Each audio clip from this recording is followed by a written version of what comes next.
Policies అన్ని రూపొందిస్తున్నా అది పాఠశాలకు అమలు అవుతుందా లేదా, ఉపాధ్యాయుల ఆలోచన ఏంటి, ప్రభుత్వ పాఠశాలలో మెరుగైన విద్య ఎట్లా అందించాలి, వాళ్ళతో కూడా నేను ఈరోజు డిస్కస్ చేస్తాను జరిగింది. ముందు ఈ కార్యక్రమాన్ని కొనసాగిస్తాను. ఈరోజు ప్రభుత్వ పాఠశాలను బలోపేతం చేయాలంటే కేవలం ఒక ఇన్ఫ్రాస్ట్రక్చరే కాదు, ఉపాధ్యాయుల్ని కూడా గౌరవించాలి, వాళ్ళని కూడా భాగస్వామ్యం చేయాలి. తల్లిదండ్రులు కూడా పేరెంట్ టీచర్ మీటింగ్ ద్వారా వాళ్ళని కూడా ప్రభుత్వ పాఠశాలలో భాగస్వామ్యం చేయాలనే ఆలోచనలో ప్రభుత్వం ఉంది. ఆ పేరెంట్ టీచర్ మీటింగ్ కి గౌరవం ముఖ్యమంత్రి గారు, ఉప ముఖ్యమంత్రి గారు, మంత్రివర్యులు, శాసనసభ్యులు, శాసన మండలి సభ్యులు కూడా వెళ్ళి తల్లిదండ్రులతో మాట్లాడి ఇంకా ఏం చేస్తే బాగుంటుందో వాళ్ళతో చర్చించి ఆ పాఠశాలను ఎలా బలోపేతం చేయాలని కూడా చర్చించి వాళ్ళు మాకు ఫీడ్బ్యాక్ ఇచ్చిన తర్వాత అవి మేము సెంట్రలీ అమలు చేసే బాధ్యత ఈ ప్రభుత్వం తీసుకుంటుంది. ఈ ఆలోచనతో ఈ రోజు శ్రీకాకుళం పట్టణానికి వస్తుంది. ఇప్పుడు మీడియా మిత్రులు ప్రశ్న ఉంటే దానికి సమాధానం అసంపూర్ణ భవనం 2 ఏళ్లుగా నిర్మాణం ఆ భవనం నిర్మాణం కాకపోవడంతో ఈ రోజు అంగవైకల్యానికి ఆల్రెడీ నేను దానికోసం రిపోర్ట్ అడిగాను. కానీ ప్రధానంగా మీరు గమనించాల్సిన విషయం ఏంటంటే స్కూల్ ఫీ రీయింబర్స్మెంట్ లో దాదాపు 2500 కోట్ల బకాయిలు పెట్టింది గత ప్రభుత్వం. చిక్కి గుడ్ల పేమెంట్ 200 కోట్ల బకాయిలు పెట్టింది.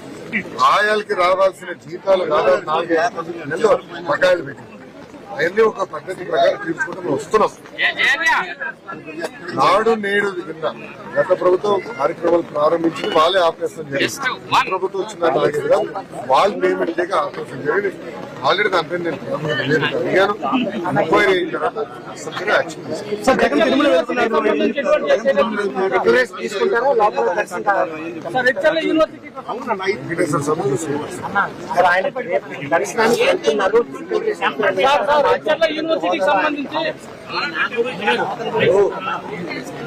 అన్ని మతాలను మనం గౌరవించాలి.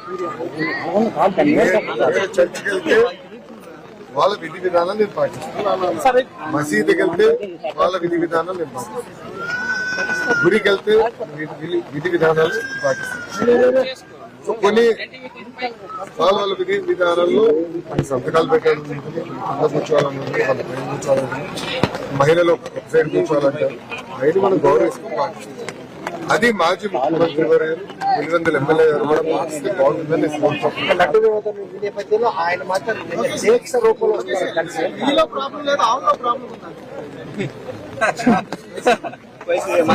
మాజీ స్పీకర్ ఆవుకు పోషకాహార లోపం ఉంది, అందుకనే దానికి నేను ఎలా సమాధానం చెప్పుకుంటున్నాను అంటే ఆయన ఒప్పుకుంటున్నారా? దయచేసి మీడియా మిత్రులు అందరూ అడగవచ్చు. మాజీ స్పీకర్ గారు ఒప్పుకుంటున్నారా కల్తీ జరిగిందని సూటిగా ప్రశ్నిస్తున్నాను. ఇప్పుడు మీడియా మిత్రులందరూ కూడా తెలుసు, మీరు కూడా 5 సంవత్సరాలు తిరుమలకి వెళ్ళింది. పాదయాత్రలో ఎవరు కలిసినా నాణ్యత లేదు, లడ్డు పాడైపోతుంది, భోజనం సరిగా లేదు, అసలు టీటీడీ విధి విధానాలు సరిగా లేదు. నిన్న మొన్న కూడా వీడియోలు బయటకు వైవి సుబ్బారెడ్డి గారు అన్ని పెంచుదాం, అన్ని ఫీజు పెంచుదాం,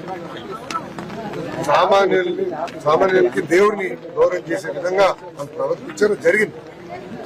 అవన్నీ కరెక్ట్ చేసే క్రమంలో ఇది బయటకు వచ్చింది. నేను కూడా ఈయో గారికి చెప్పి మొత్తం ప్రక్షాళన చేయండి, అన్ని టెస్ట్ చేయండి. ఎందుకంటే గతంలో అనేక ఆరోపణలు వచ్చినాయి. నేను పాదయాత్రలో మీరు చూస్తే నేను ట్వీట్ కూడా పెట్టాను దాని గురించి.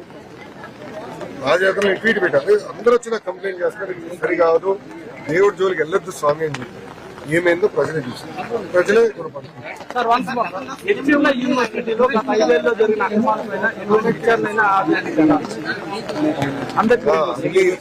అన్ని యూనివర్సిటీల్లో వైకాపా పార్టీకి చెందిన రాజకీయ నాయకుల్ని వైస్ ఛాన్సలర్ గా నియమిస్తాం. చాలా బాగా